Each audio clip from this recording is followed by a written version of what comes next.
My name is Emily Carter. I was 28 years old the night my mother went online to celebrate that I had finally moved out. I wasn't celebrating anything. I was sitting cross-legged on the floor of my new studio apartment in Lakewood, eating lukewarm noodles straight from the container, surrounded by half-unpacked boxes. Out of habit, I opened X. Her post was the first thing on my screen. Finally free! No more feeding a grown child. Should have happened years ago. It already had over 1,000 likes. Strangers laughing like they knew me, like they knew my life. My aunt jumped in almost immediately, reminding everyone how I once cried after being rejected by a corporate job interview in my early 20s. My stepfather followed up with photos, my old bedroom messy from packing and late-night work, compared to the same room hours later, stripped bare and turned into his new entertainment space. My younger sister tagged her friends and joked, "This is what happens when you date gamers." I scrolled through it all in silence. Not one of them mentioned that the house they were mocking me from legally belonged to me. Not one of them knew I had been sending money every single month for years to live under a roof my grandmother left in my name. I didn't reply, I didn't argue. I just saved every screenshot. Because I knew something they didn't. And eventually, everyone else would too. How it started. I grew up in a quiet 2-story home in West Aurora, the kind of neighborhood where everyone knows your car and pretends not to notice your business. My grandmother, Margaret, bought that house decades before I was born. She worked double nursing shifts, weekends, holidays, everything to pay it off herself. When I was 22, she passed away. A few weeks later, we sat in a lawyer's office while her will was read. That was the first time I realized she had been planning for me all along. The house, that house, was left entirely to me. Not to my mom, Linda, not to my stepdad, Frank. To me. The attorney explained it gently. Margaret didn't trust Frank with money. She wanted at least one person in the family to have something secure, something protected. My mom smiled through it. Frank laughed and said paperwork didn't matter because family is family. I was grieving. I didn't fight it. That was my first mistake. Paying rent in my own home. A few months later, my mom suggested I start contributing to the household. $400 a month, she said. Utilities, groceries, responsibility. I agreed. What nobody said out loud was that I was now paying rent in a house legally registered under my name, while the adults who constantly complained about money paid nothing. Whenever I mentioned the will, Frank shut it down fast. You live under my roof, my rules. So I stopped talking. The fake job. While they joked, I worked. I taught myself UX design, digital branding, social media strategy. I built small websites for local businesses, managed accounts for people who barely knew how to log in. I worked until 2 or 3 in the morning, headphones on, laptop glowing. To them, it looked like laziness. My mom called it a hobby. Frank told me to apply at warehouses. My sister Kayla laughed about me playing on Canva. Every month I sent the money. Every month I paid for my own food, equipment, subscriptions. By the time my income quietly surpassed theirs combined, they were still complaining at dinner about grown kids who refused to work. I kept spreadsheets. For taxes at first, then for sanity. One tab tracked every single payment I had sent for the house. The total made my stomach twist. Losing everything, including him. I dated Ethan for a year. When he suggested moving in together, I told him the truth, that I owned the house. He laughed. If it's yours, he asked, why do they treat you like a tenant? I didn't have an answer that made me sound weak. 2 weeks later, he broke up with me in a restaurant parking lot saying he couldn't build a future with someone still living like a dependent. That was the night I decided to leave. The move. I bought a small studio closer to the city. Quiet, bright, mine. I didn't tell my family until the movers were already scheduled. They mocked me, laughed, said I'd come crawling back. When the truck pulled away, nobody hugged me. Nobody asked for my address. That night, alone in my new place, I ordered takeout and finally felt something I hadn't in years. Peace. Then I checked my phone, and saw my mother's post. The internet finds out. They turned my move into a joke, a spectacle. Even Ethan liked the post. So I waited. 12 days later, when the laughter had settled into cruelty, I posted my own thread. No insults, no rant. Just proof. The will, the bank transfers, the income receipts, and one sentence at the end. If you're going to humiliate your child online, make sure they're the one who owns the roof over their head. Consequences. The fallout was fast. My mom's co-workers recognized her. Frank's job cut his hours. Kayla received a formal warning at work. Suddenly, the jokes weren't funny. I sent them an email.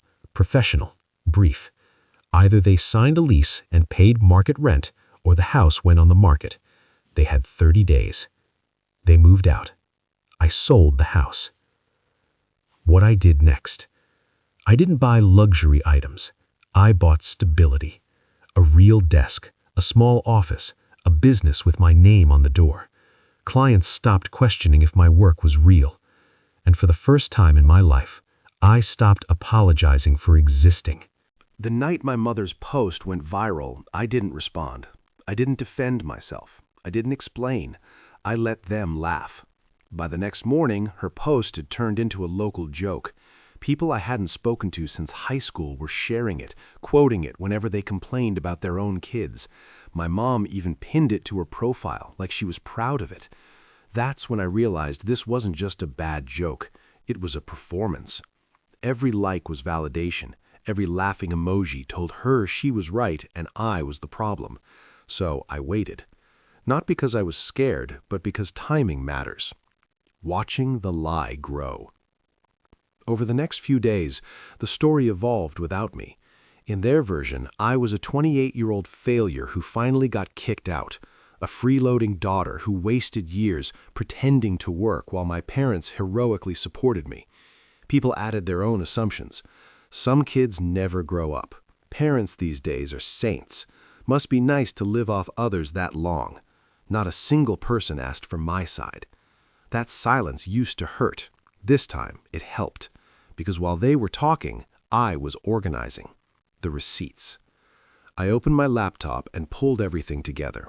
The will, the deed, 8 years of bank transfers, $400 every single month labeled house contribution.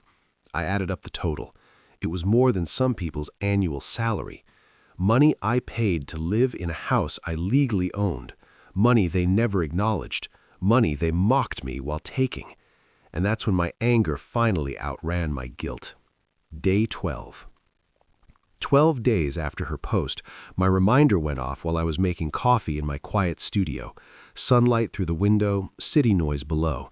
A life that finally felt like mine. I opened X.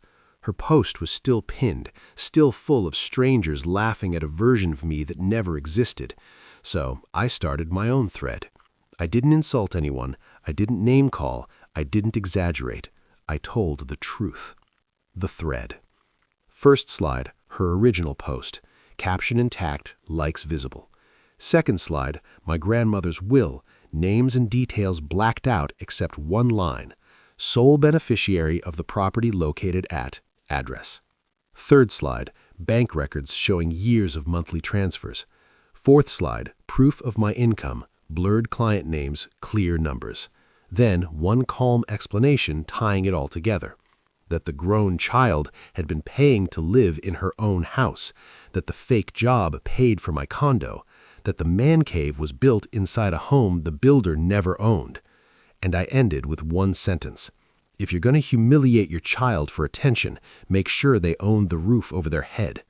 Then I posted it and went back to work. When the internet notices. For about an hour, nothing happened. Then a freelancer account reposted it with, "This is why some of us move in silence." A Women in Tech page picked it up next, then a local meme account. My phone wouldn't stop buzzing.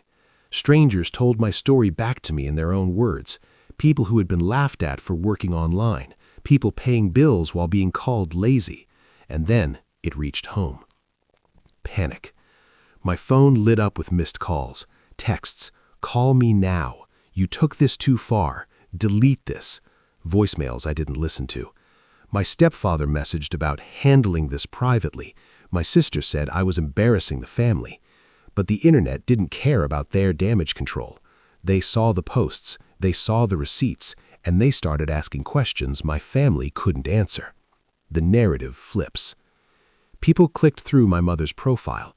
They saw her pinned post, Frank's "Our House" comments, Kayla's gamer joke. Suddenly, they weren't the storytellers anymore. They were the subjects. And for the first time in years, I wasn't shrinking to make peace. I was just standing still while the truth did the work for me.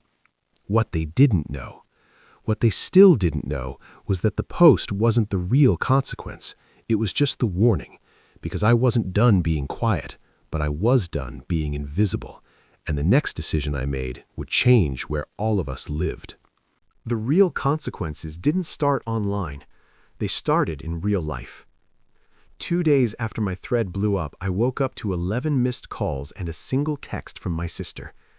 "You need to talk to them. This is getting bad." I already knew what that meant. When public becomes personal. My mother's coworkers had recognized her from the screenshots.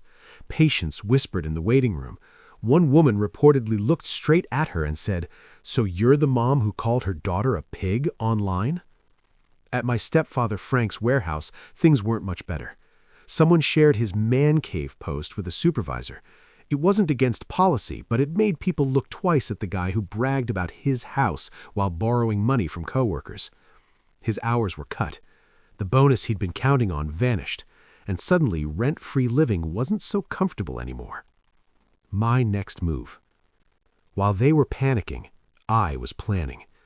I printed the will, highlighted my name, attached 8 years of payment records.